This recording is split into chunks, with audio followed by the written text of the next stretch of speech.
So, hey, Pastor, what's going on with you? Man, not a lot. How about yourself? Taking care of the family in the best way I know how. Yeah, that's the reality for all of us. Yeah. So, I've been looking at your video about unghosting, and I noticed that, your first video, you talked a lot about the woman perspective and how easy it is for them. And I can identify with that too, because I very much watched my wife, after our first child, dive into straight mommy mode. And that Right. was that was the prevailing theme of all her identity at that point, Yeah. But I'm curious, have you seen that happen in males? And if so, then what is like the more prominent ways that you see that that manifests in them? The interesting thing is the wife will go into mommy mode and daddy will go into support mode. And he'll start to support the mom's program. They won't partner on the program because mom wants to produce these super children. Right. And mom wants to produce these super safe children. Right. So all the things that she doesn't want to have happen in these types of things. And what'll wind up happening is dad will come in and he'll make stuff happen. The problem with that I see in terms of ghosting is the man will be sitting on principles and convictions he has in his heart. And he'll be watching it and he'll be like, yeah, that's unsustainable. We can't have 4 kids being 4 different activities, Right, in 4 different in cities. 4 different cities. Not to mention the cash paid for this. So they're not going to be singers and athletes and all these other kind of things. So, Right. but instead of sitting down and having that conversation and saying, okay, what are we going to prioritize? What are we going to go after? That's gonna be the main thing, yeah. To keep peace, he'll swallow his principles. So the convictions and things, he'll still have them. And he'll still be like, up the road, this is going to be a problem. But to keep the peace, he'll swallow his principles. And a lot of men ghost themselves in that way. And I've had conversations with men when it gets to that crisis point, and I'll ask him, I'll be like, dude, didn't you see this? And he was like, yeah, I saw it. I just didn't want to have a fight. I didn't want to seem unsupportive. I didn't want, there is, and this has been true with every guy I've talked to who's married, who has kids, has some sense of something in their children that they need to handle. Early, oh, that's going to be a problem. And they'll see it and they'll know it, but if they get pushback from the wife and it doesn't fit in the program, or it makes them feel like, oh, you too mean with him, you too aggressive, or you too hard on him and stuff like that, we'll back away from that stuff because it's easy just to trot out that's toxic, that's, that's too hard and stuff like that. But deep in our hearts, we'll know This is going to cost us. This is going to cost us because dude's going to be soft. Yeah. Or this is going to cost us because my daughter can't be out there like that. Yeah. So what'll wind up happening is the guy will ghost himself in that, and he won't deal with the hard stuff and come after that conversation and stuff like that. So then when the conflict comes, we're kind of in I told you so mode, even though we didn't we didn't put it out like a conviction. Right. We put it out like a concern when we really knew. This ain't a concern. Right. This is just going to be really a problem. Gonna be how it happens. Yeah, this is how this is going down. So that's one of the ways that I see men ghost themselves. Can we dive a little deeper in that one? Because I have a couple questions, but I'm gonna try to do this one by one. So the first question is why do you think that's the channel that we typically go through? First of all, I'll just let you kind of talk on that a little bit. Because we're not seen as parents. Yeah, we got the label father. Right. But who's the mom is nurturer? running this thing. Mom's the nurturer. Mom's the one who has the heart for the children. Right. Mom carried them. Yeah, exactly. So, it's kind of like our lives, it's like mom and the children. And a lot of times, and this was true even in my house, There was a conversation I had at one point where my wife literally said to me and the children. You know, like, you don't Like it's handle us me and and the children. Yeah. And I'm like, so y'all had a meeting? Right, You know, the toddler and you and the rest of y'all had that meeting. Right. And decided that, you know, hey, I'm not like the way doing Dad enough, did or that. I'm not. And the issue isn't whether it's true or not. It's the point of view. Because even if it's true, That's the good. point of view of looking at me probably like an outsider to the process It's problematic. is problematic, because now I got to come into the process kind of shifty, like, okay, well, where do I fit in? Right. Oh, you fit in and go get the Suburban. You fit in and drive them to here. That's where you fit in. But you don't fit in any of the planning. You don't fit in any of the, like, looking at the character, seeing what we want to pull out, seeing what we want to rein in. At some point, the boy's going to be 13. Yeah. And it's going to be a shift in the mood and in the atmosphere. And if we don't have that reined in, that's going to be problematic. So a lot of times it's kind of how culture has told us what our role is. Our role is really to pay for it and show up for it, but it's not to plan it. Right. It's not Have a to real perceive vision. it. Yeah. It's not to have principles in it. Yeah. So we're not really stakeholders in the program. I'll just use the term pawns in the program. Yeah. We're the ones who's supposed to make stuff happen. And again, that may be controversial for some people, but I've talked to enough men and I've asked them, like, well, what were you thinking? Man, I wouldn't have put them in all these activities. This don't make no sense. So why didn't you have that kind of, man, I didn't want to have a fight, or I didn't want to have the, and so that's, like I said, that's one of the ways that we will ghost ourselves. And we'll have these strong convictions, but we'll let the program go on, and it's almost like we're watching the car drive crazy down the road, Right, no. and we just like, man, it's gonna hit a wall, you know? But we don't Right. like to say, hey, yeah. look, pull over. We Yeah. need to have this conversation. So some of that is culture and some of that is cowardness. Yeah. No other way to put it. So Yeah. I can speak personally to that. I kind of watched that. I did watch that happen with my son at first, and it was just like when we first had the kids. Danny and I spoke, and we talked about. She brought up this term that I hadn't heard ever. With gentle parenting and things like that. Not really wanting to whoop the children and all that kind of stuff. And so I wrestled with that a lot, because it was just like, well, in the beginning, like the kids can't even understand the words that we're speaking. So like Right. talking really. At the very, very beginning, it's like how really valuable, how effective is really talking when they don't understand the words that come out of your mouth. Right. But they do understand physical pain and taking things away and stuff like that. And this isn't they a means understand changes in the environment. Right. Like move from here to there. and stuff like that. And so it's like, I wasn't ever, really bent on we need to be whooping the kids off for everything and stuff like that, because I wasn't raised like that. My mom gave me whoopings when I was young, and then I think around 5 or 6, I got my first punishment, where now we're moving Right. into taking things away, and we've made the transition away from physical to consequences. you know, and so that's where I will always proceed. But for a long time, I watched it kind of go down, and I watched trying to negotiate with the then With the terrorists. little terrorists. And I used to watch it go down, and then it was like, then if I stepped in, there were some times where I would step in, and then, I feel like he was very keen in his own type of sense too, of knowing this isn't how mommy gets down. Oh, they figure it out. Right, he flares up and he cries and he yells and acts like sounds like he's literally about to die or whatever the case may be. And then she comes in and escapes, rescues him. And then for a minute, I found myself just stepping back, like, you know what? Because what I didn't want to do is have that argument in front of the kids and this, that, and the fourth. Yeah. But then as things started to progress, as older, I was like, you know what?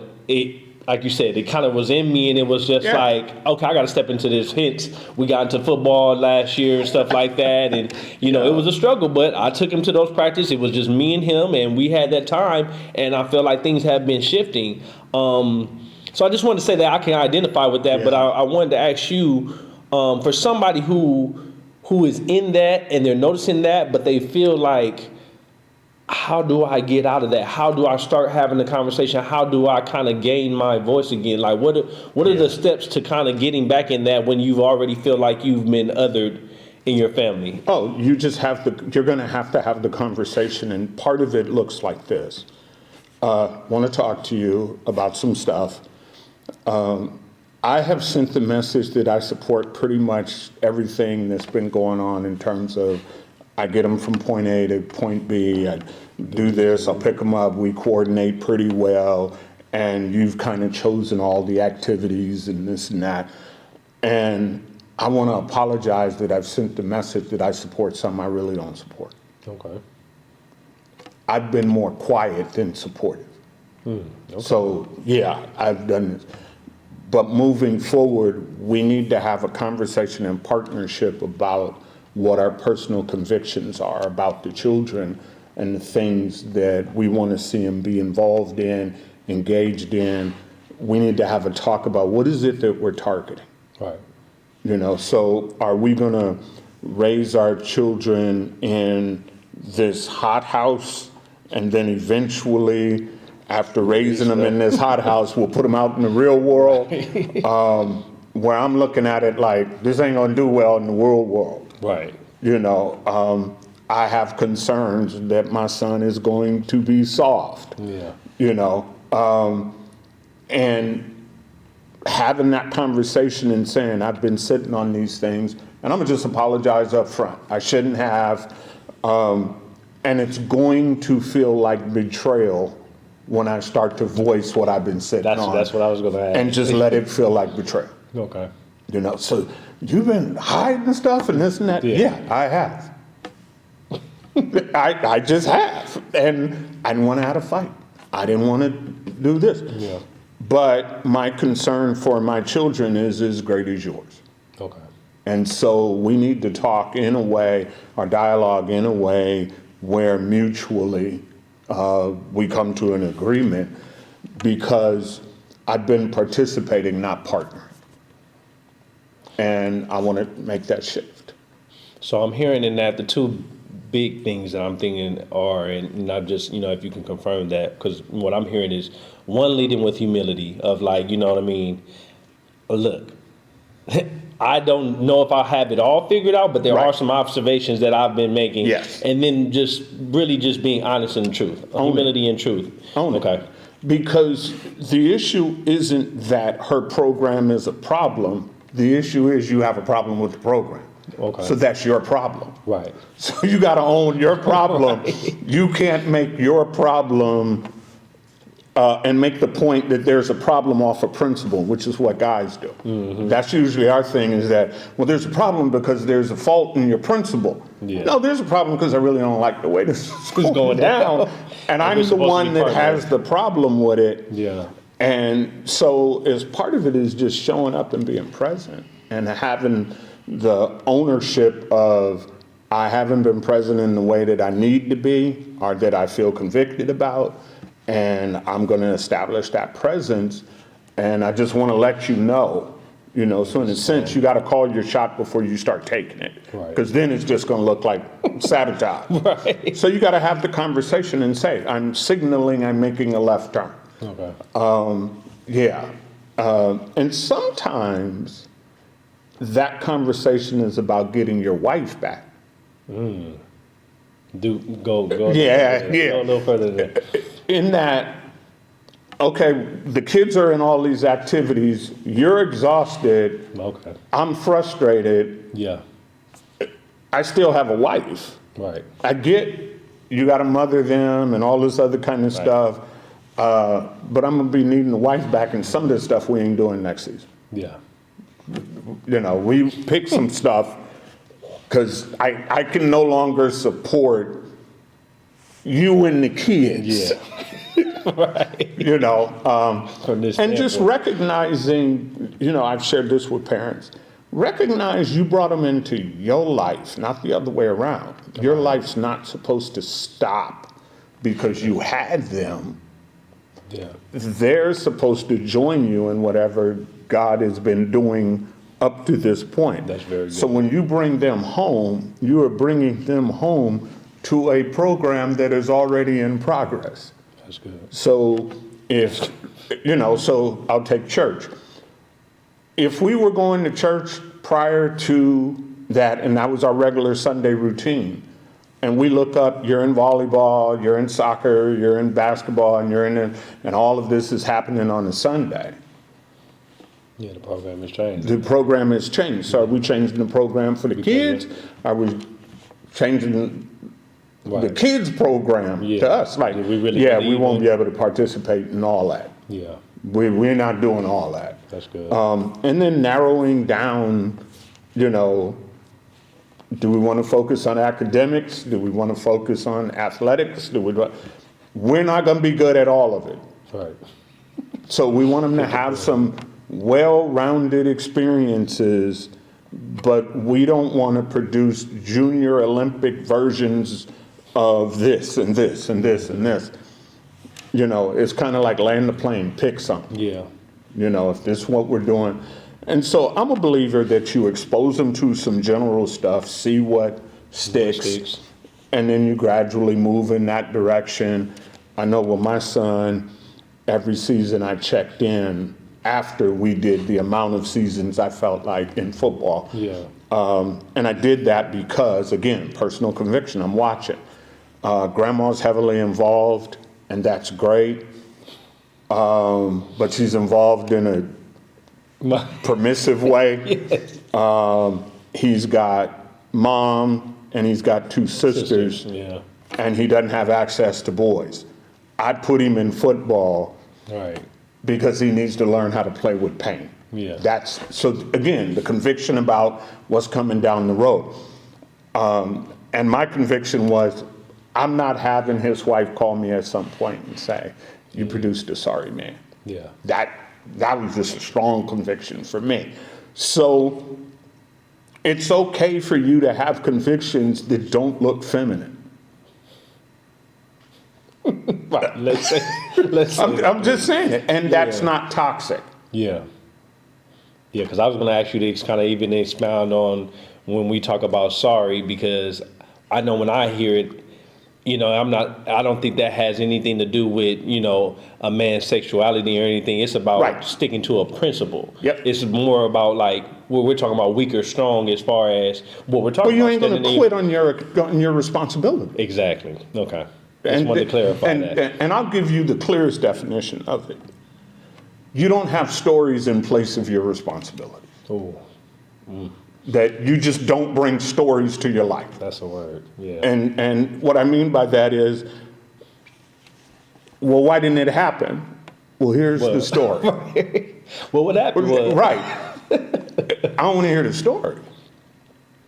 Because the story is about you making choices to not honor your commitment. Yeah. Now, if you tell me there's some challenges and somebody stopped you and now we troubleshoot. Yeah, now you're trying to recalibrate. Right. Understandable. But Yeah. just to quit, not an option. So when I put him in football, he was wearing his mom out on the way to from practice because she would pick him up and he was wearing her out. Right. And she came to me and she, this football is not working out. Well, he's just miserable and you're making him miserable. And I was like, oh, okay, all right. I had the conversation with him. If you ever bring up not playing football to my wife again, I'll hurt you. You're doing football. We'll have a practice after the practice. Yes. And that was the end of it. I said, better not hear another complaint to her. If you got a problem with it, Come to me. you and I will work that out because this is my man program. Yeah. This is part of the man building program. This is the part of this program I own. Yeah. And you're playing football. Now, If you don't want to play on Saturday, that's fine. But you will attend all the practices. You will do the work. You might as well get You might as well play on Saturday, you know. And I'll tell you, what's fascinating to me is I pointed some stuff out relative to like his group and his peers as he was growing up. And I said, look at the boys who just were allowed to not have to do hard. Mm-hmm. Yeah. And look at where your son is now. Look at where he is now. And we all agree now that, yeah. As toxic as football can be, with daddy ball and all this other kind of stuff. Else, right. I'm not denying any of that, the potential to get hurt and all this other kind of stuff. But honestly, I remember there was a point he was playing and Barack Obama said he wouldn't let his son play football. And the fascinating thing to me about that statement was he was fearful his son would get injured. But my question was not what would happen to your son, but what kind of man do you want for your daughters? Right. Yeah. What kind of man do you want? That's the bigger question, Do you want a man who can play hurt? Yeah. Because football teaches you to play hurt. Yeah. Football teaches you to feel it. And it doesn't have to be football. We discovered rugby after a while. Yeah. But it's the same kind of working with other dudes, being held accountable, getting clowned, learning to have to show up for other people, group activities, all those types of things. Yeah. So to me, it was a benefit. Yeah, there's nothing that simulates life like things like football and rugby and the rougher sports. It's just nothing like it. Yeah, I agree with that. Like I said, we had our first season. I've noticed, and a lot of it was starting to also unleash his view on his own potential. Because a lot of times what I would see is he would shut up and he would just count himself out before he even started. And that's what would kind of go down in the household. Yeah. You know what I mean? You don't like it, you don't have to try it. It's okay, it'll be all right. You don't like certain things, but it's like, well, in the real world, there's going to be some things you don't like, and it could be a whole lot. And that may be around for a full season. Like you know what I mean? This might not be just you're walking by the store and they serving something you don't like, and you just walk away and go get something else. It's like, no, this might be what you have to eat for a month, 2 months, 3 months, a year long. And so, how do you deal with it then? And so, I definitely agree with that same principle. And it doesn't have to be football. I've even been thinking too. Football is just one of the avenues, but that man building process needs to be taken. It's necessary. Yeah. Definitely needs to be. And that's one of the areas where I watch men really totally ghost themselves with their children in terms of not recognizing God has given them some intuition into their character and how it needs to be shaped and how it needs to be honed, where they're vulnerable and where they need to be built up. Yeah. It's not just a woman thing. Yeah. 100%. But I've seen a lot of guys just like step back and it's like, that's her program, the kids, that's, and I count myself as a good dad because I'm funding it, supporting it, participating in it. Yeah. But in the back of my mind are concerns. Yeah. That really, our voices, concerns, are questions, but I won't really be honest enough to say, this is a personal conviction. Yeah. That's good. So just to switch gears a little bit, so I know most of this has been around more so parenting and stuff like that. Are there any ways that you see men or women ghost themselves, maybe just in their regular intimate relationships without the kids, or maybe in friendships? But you can pick whichever route you rather go. Fear of conflict. Okay, just in general. Fear of conflict. So I don't want to have the fight that might risk us ending it. You think that's more for males or more for? I think it's for men.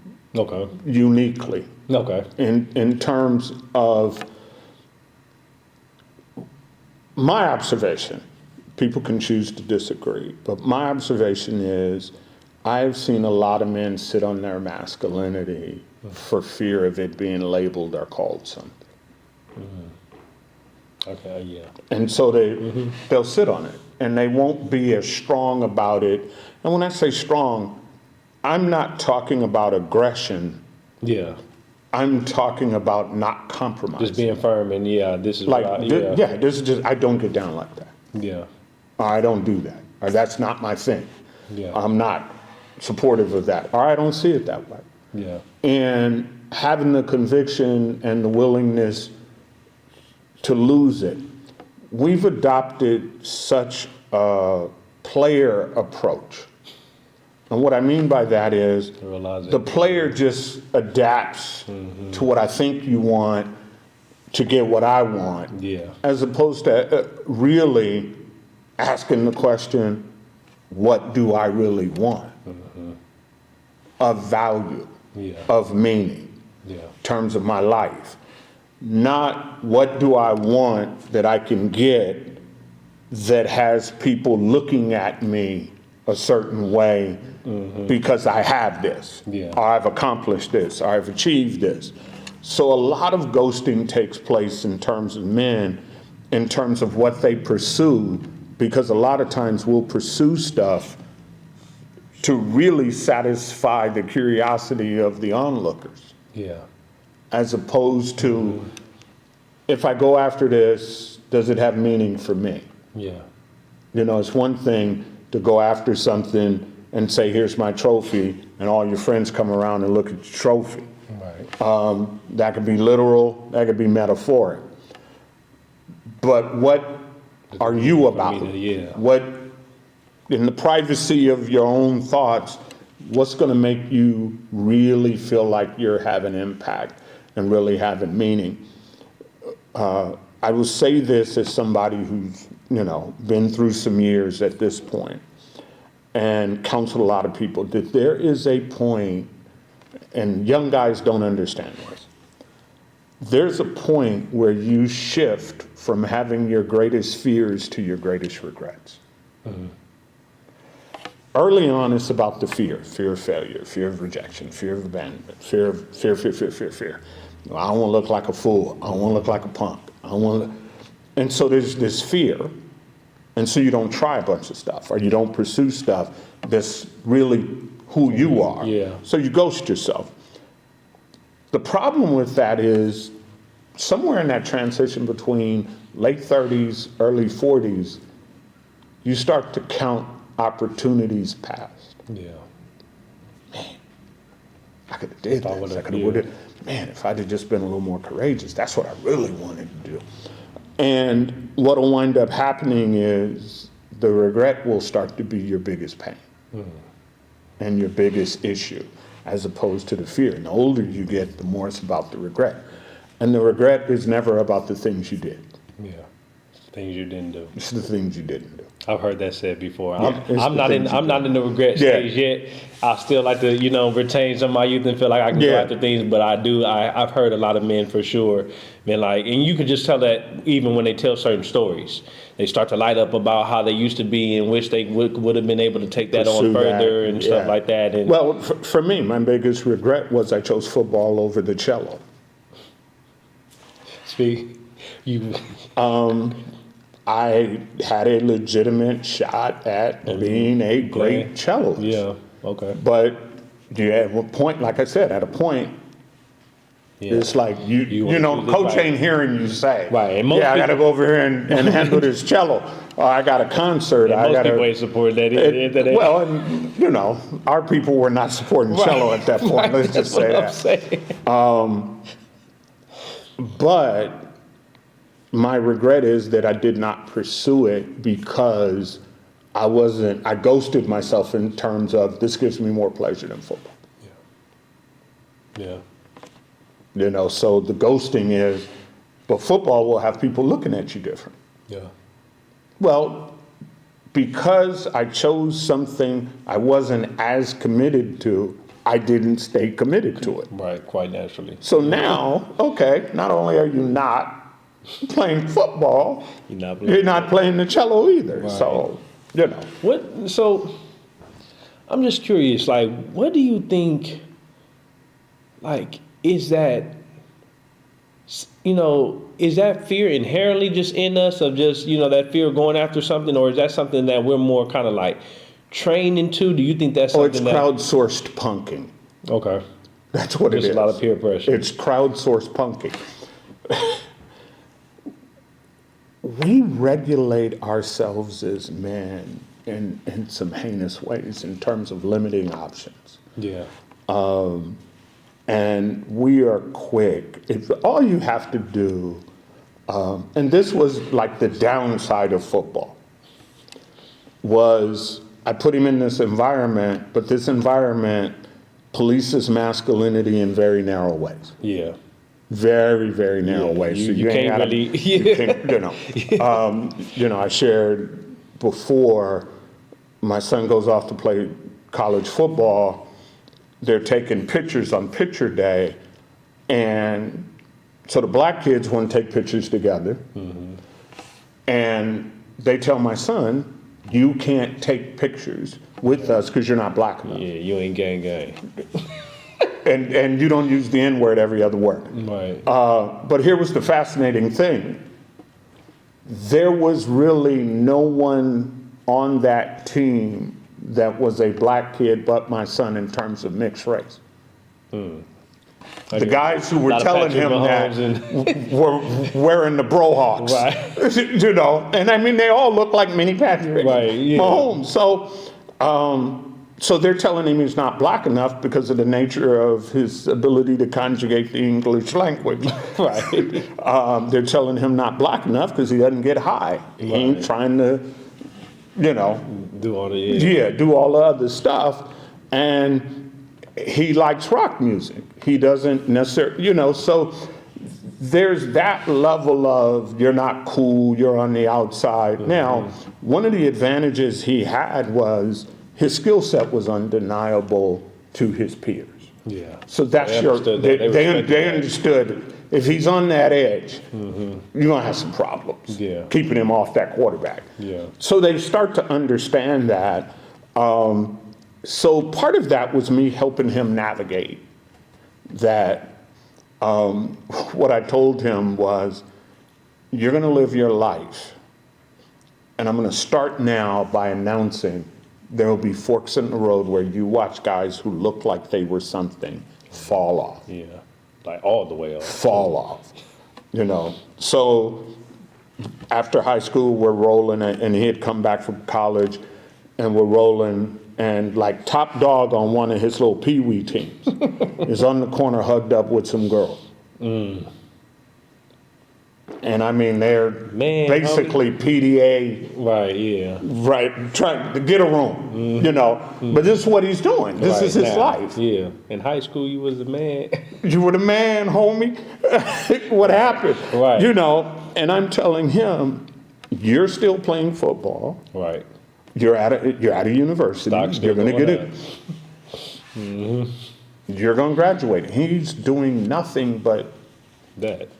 That's his biggest accomplishment. And he's not doing it even in a way where that is sustainable. Right. Because you're not supporting it in a way where if we fall in love, I'm going to be able to give you any kind of life. Right. So he starts singing. And so, you know, it was kind of a thing like, yeah, we hit another fork in the road. Yeah, I'm seeing it. But the narrowing of options is huge.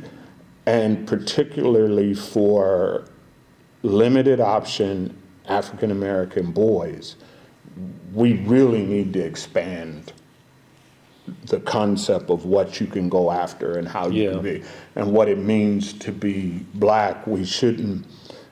I've recently come to the conclusion we should not be defining manhood for our children. We should be there helping them explore it. Okay. So I shouldn't come with this definition. This is what it takes. What my job is to provide the boundaries to make your exploration safe. That's what I was going to ask. So in creating those, that's literally where I was going to go.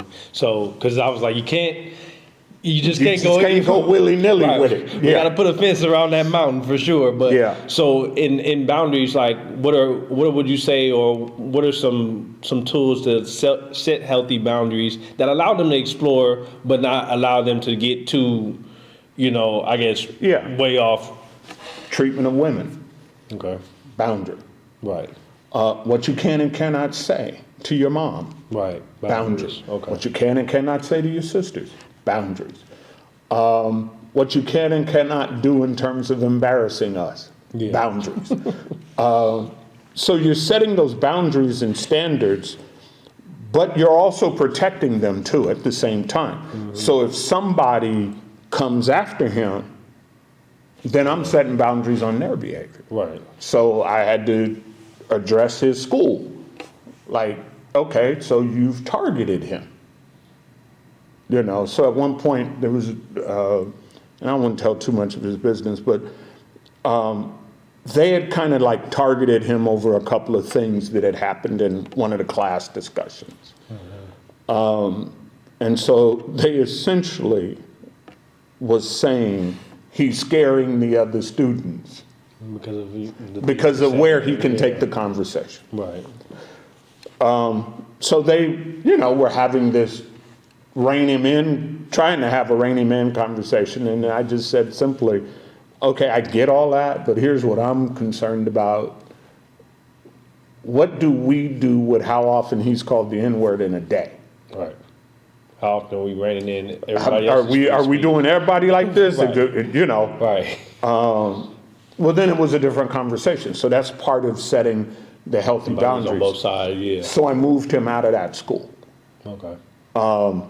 And I told him, I said, essentially, here it is. We can explore stuff, but you shouldn't have to be called the N-word on a daily. Yeah. He said, Dad, school you're moving me to, they're going to be using the same term. I said, but we won't be paying that school. Right. $800 a month. We ain't get taxed to be They ain't getting $800 a month from us for you to be called the N-word. Yeah. I can't help that at a public school, Right. but so it's setting boundaries in those kinds of ways and keeping them safe and watching out, making sure they don't get played. Sometimes stepping in and having the uncomfortable conversation with the coach. Yeah. Stepping in and saying, hey, you're seeing this one and you're seeing this one, you're gonna need to land the plane. Can't be seeing them all at one time. Yeah. Chill out. Yeah, that ain't what we do. Yeah. That ain't how we get in. Yeah. So you can explore some stuff, but there's some convictions and there's some foundational stuff we're pouring in that you're just not doing that. Yeah. I like that. Because, ultimately, that's where we're, I would say as parenting, that's where when we talk about vision and how it happens over time, that's where we're trying to get to, Yeah. right? It's like, I can understand that. Like, at first, the boundaries may be tighter because you're very young and there's a lot of things you can do to hurt yourself. But as you get older, you kind of move more into a mentor mode. And what winds up happening is they're going to dictate to you how many boundaries they should have by their maturity and their responsibility. That's good. So I don't set the boundaries off of some arbitrary thing in my mind. I look at you and I see, oh, sorry, I thought you could handle that. You can't. Right. You can't. So I'm gonna need to take the laptop back. Yeah. Or I'm gonna need them keys. Or you're gonna need to come to me every time you need to use the car. Where, we may have gotten to a point where it's like, oh, okay, well, as long as you're responsible, hey, Dad, let me know. Oh, I'm going to go over here. I'll be here. It really is negotiating that out. And what they wind up doing is learning how to live life. And that's not just with boys. That's also with your girls, too. Yeah.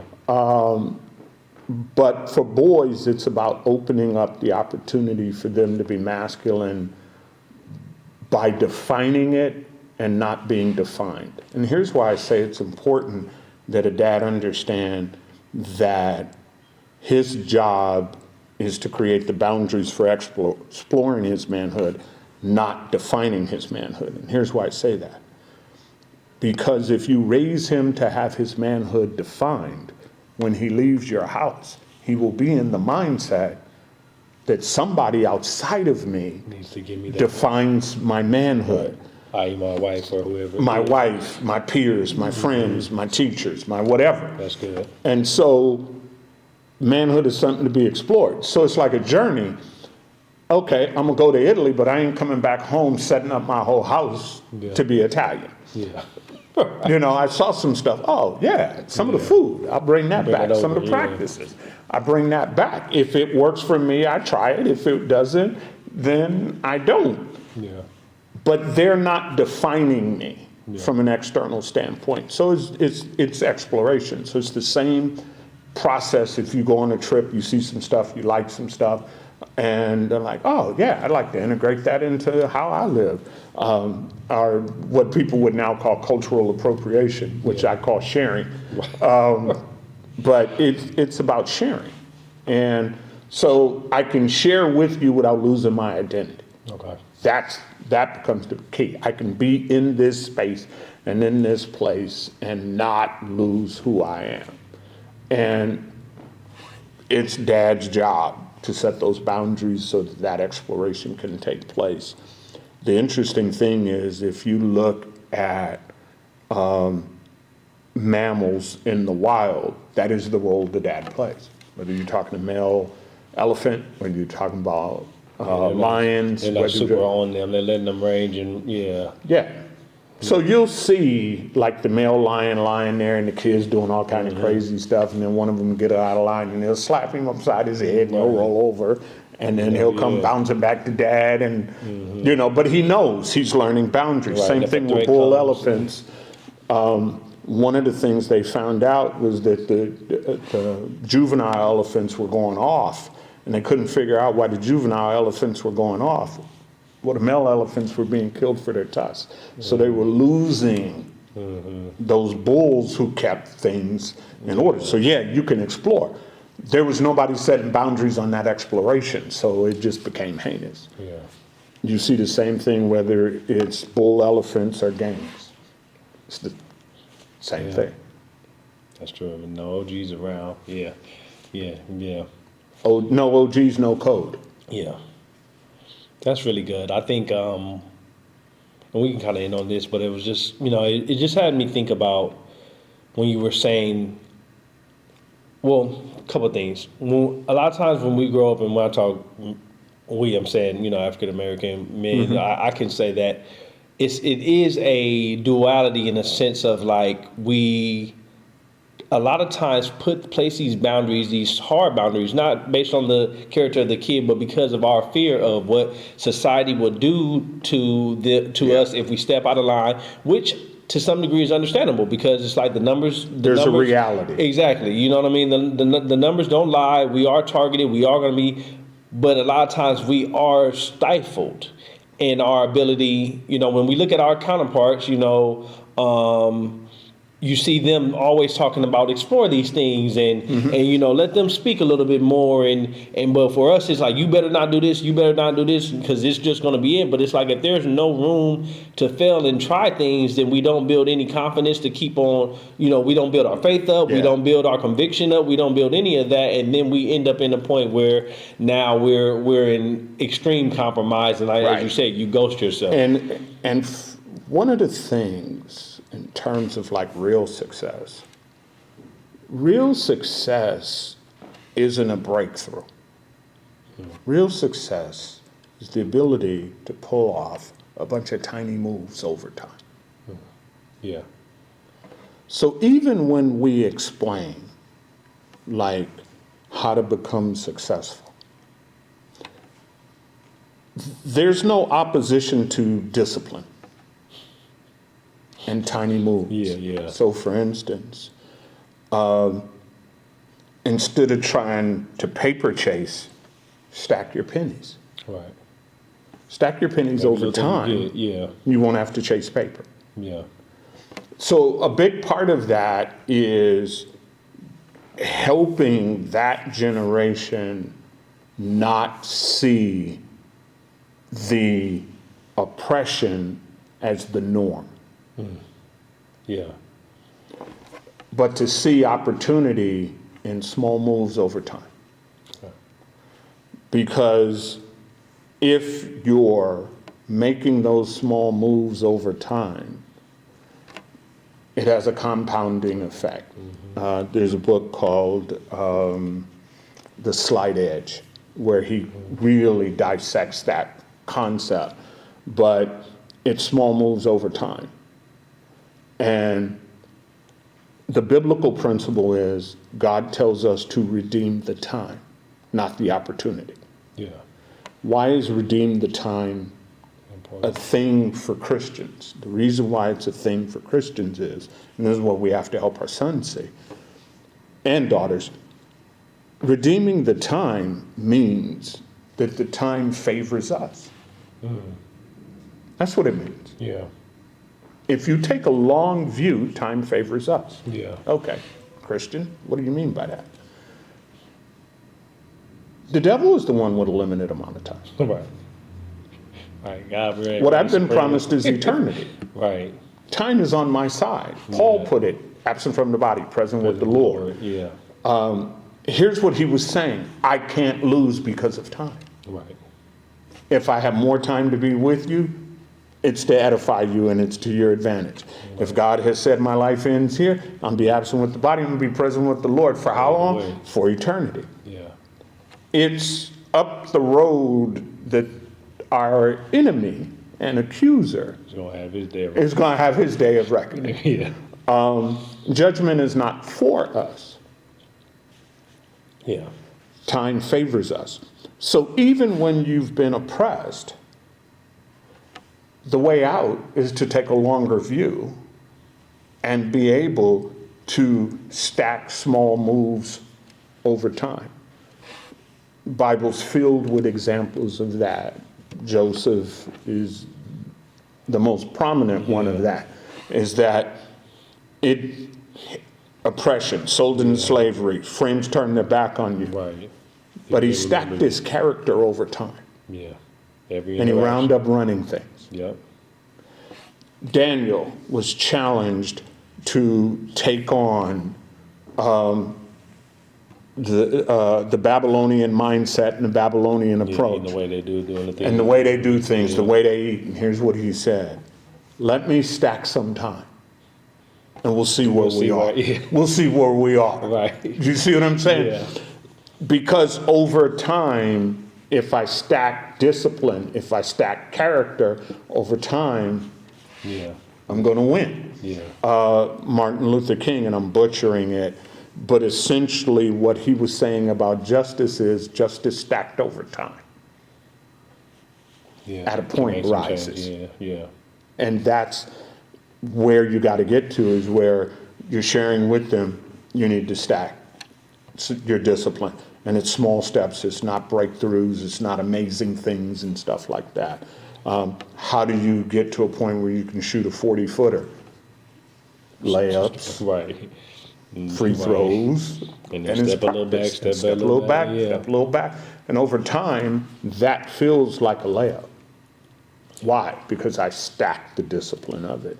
And that's the real issue. And it's why you'll see a lot of people in athletics and entertainment get really successful. They're successful at the things they stacked.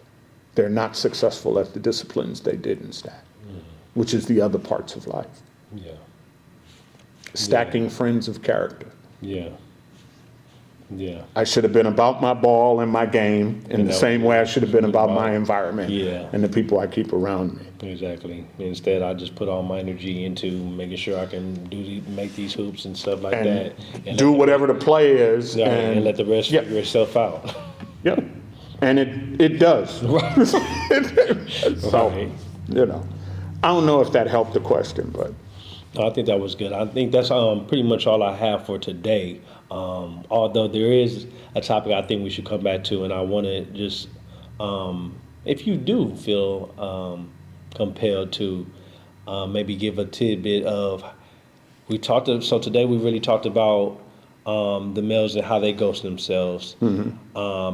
And as I'm hearing that, I'm curious about the relationship of because men are ghosting themselves, how is that impacting women ghosting themselves, or in the way that we treat each other or how we handle each other? Does any of that kind of pour into the other one's cup? Yeah, it does, in the sense that if we're both ghosting ourselves, we're living in a state of frustration that's being compounded over time.